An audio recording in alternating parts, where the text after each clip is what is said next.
کیا آپ بھی ان لوگوں میں سے ہیں جو پارٹیوں، ہجوم اور شور شرابے کے بجائے گھر میں رہنا پسند کرتے ہیں؟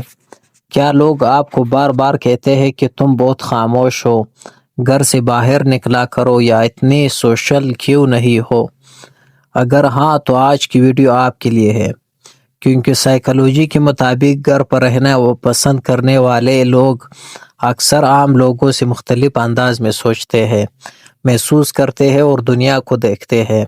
اور حیران کن بات یہ ہے کہ ان میں سے کئی خصوصیات کامیاب اور ذہین لوگوں میں بھی پائی جاتی ہے۔ آئیے جانتے ہیں ان کی نفسیات کے بارے میں۔ نمبر 1، وہ تنہائی سے نہیں ڈرتے۔ زیادہ تر لوگ اکیلے رہنے سے گھبراتے ہیں، لیکن گھر پر رہنا پسند کرنے والے لوگ اکثر اپنی تنہائی کو انجوائے کرتے ہیں۔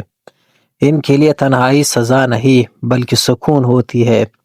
وہ اکیلے وقت گزار کر اپنے خیالات کو منظم کرتے ہیں، نئی چیزیں سیکھتے ہیں اور خود کو بہتر سمجھتے ہیں۔ نمبر 2، وہ گہری سوچ رکھتے ہیں۔ سائیکالوجی کے مطابق ایسے لوگ اکثر زیادہ غور و فکر کرنے والے ہوتے ہیں۔ وہ ہر بات کو سطحی انداز میں نہیں لیتے، کسی فیصلے سے پہلے مختلف پہلوؤں پر سوچتے ہیں۔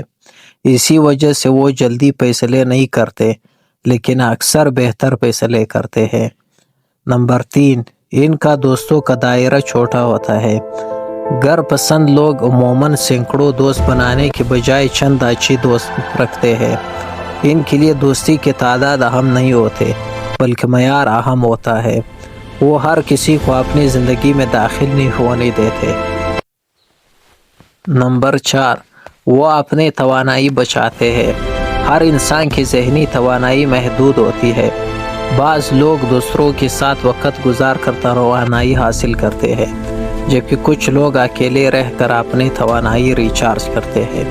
اسی لیے گھر پسند لوگ زیادہ ہجوم کے بعد تھکاوٹ محسوس کر سکتے ہیں اور دوبارہ تنہائی کی ضرورت محسوس کرتے ہیں۔ نمبر 5، وہ زیادہ مشاہدہ کرتے ہیں۔ ایسے لوگ اکثر کم بولتے ہیں لیکن زیادہ دیکھتے ہیں اور سمجھتے ہیں۔ وہ لوگوں کی رویوں، الفاظ اور عادتوں پر غور کرتے ہیں۔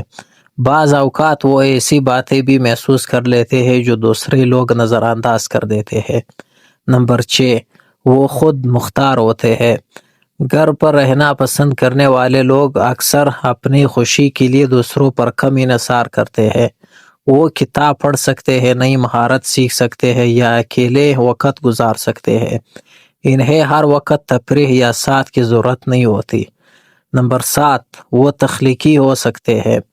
بہت سے مصنفین، سائنسدان، پروگرامرز اور فنکار تنہائی میں بہتر کام کرتے ہیں، کیونکہ پرسکون ماحول دماغ کو گہرائی سے سوچنے کا موقع دیتا ہے۔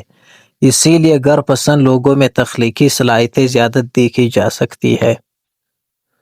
لیکن ایک اہم بات، گھر میں رہنا پسند کرنا اور لوگوں سے ڈرنا دو مختلف چیزیں ہیں۔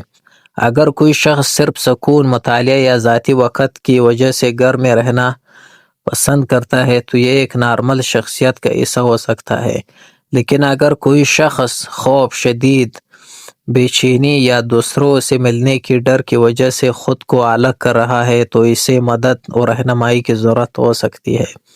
نتیجہ لہٰذا اگر آپ گھر پر رہنا پسند کرتے ہیں تو ضروری نہیں کہ آپ عجیب، کمزور یا غیر سماجی ہو سکتا ہے ایک گہری سوچ رکھنے والے ہو، مشاہدہ کرنے والے اور خود مختار انسان ہو۔ اصل اہمیت اس بات کی ہے کہ آپ اپنی زندگی میں توازن برقرار رکھیے، تنہائی سے لطف اٹھائیے، لیکن ضرورت پڑنے پر لوگوں سے جڑنے کی صلاحیت بھی رکھیے، کیونکہ بہترین زندگی وہ ہے جس میں انسان خود کے ساتھ بھی خوش ہو اور دوسروں کے ساتھ بھی۔ دوستو، آپ مجھے کمنٹ میں بتائیے کہ آپ گھر پر رہنا پسند کرتے ہیں یا باہر گھومنا، اور اگر آپ چاہتے ہیں کہ اگلی ویڈیو میں ہم بتائیے سائیکالوجی کے مطابق خاموش لوگ زیادہ خطرناک کیوں سمجھے جاتے ہیں، تو کمنٹ میں صرف اگلی ویڈیو لکھیے اور چینل کو سبسکرائب کرنا نہ بھولیے۔